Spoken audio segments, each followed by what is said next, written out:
Yo, what's going on YouTube? It's your boy Otaku Heaven coming at you with another One Piece manga theory. Now, this theory has been known for a long time, and it's a logical assumption that most people might already have, but I just haven't went over it yet, so I wanted to make sure that I went over it at some point. Well, today will be the day. I'll be doing two One Piece theories a day. Um, Basically, what most people have at one point came to the conclusion of, not necessarily they think that's fact or something, but they've came to the conclusion of this theory. Gol D Roger had the reincarnation fruit and was reincarnated as Luffy. Now, let me explain my logical progression of it. Now, the reason why Gol D Roger was so powerful is because he could breathe life into anything that was the reincarnation fruit. He could reincarnate it as whatever he wanted. That was his power.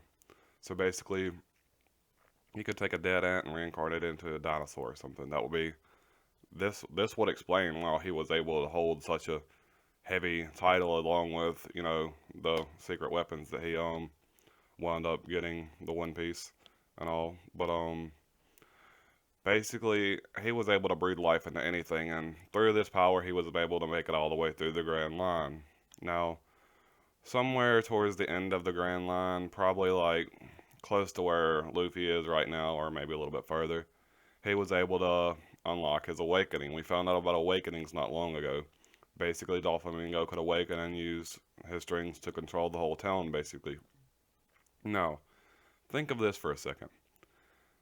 Gol D. Rogers' awakening would be the ability to reincarnate himself into anybody or anything that he wanted to. He has complete control of his awakening. Much like Brooks Yami Yami no Mi, he was basically, I think I got that right, but Brooks Yami Yami no Mi, he basically, after he turned into a soul, he could have claimed any dead body anywhere. He could have took anybody's body. Obviously he wanted his own, but still, he could have done that with his soul. But now what if Gold D. Roger was able to reincarnate as anybody he want? He chose Luffy, which is pretty big.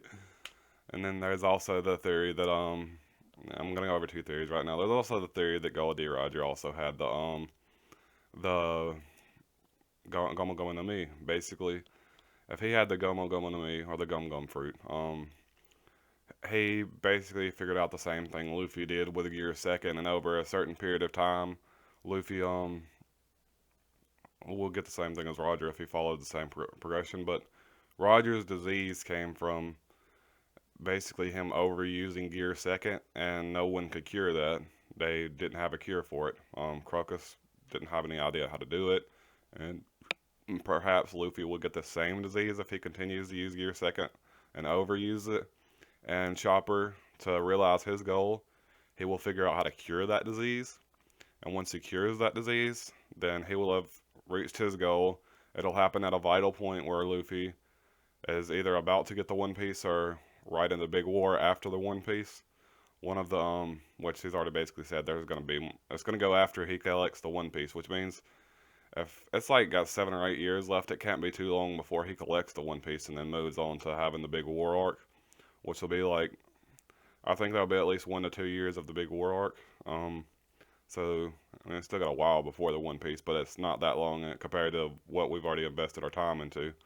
Um, but anyway, those are the two theories: the Gomu Gomu no Mi theory. There may be a deeper theory about the Gomu Gomu no Mi or the reincarnation. I wish I could say that better, but the Gomu Gomu no Mi or the reincarnation fruit. If you look online, but these are my two logical or deductive reasonings is what I would call them. Those are my two deductive reasonings of both of those theories, and I just wanted to do it so I could have covered them. That's all, folks. Peace.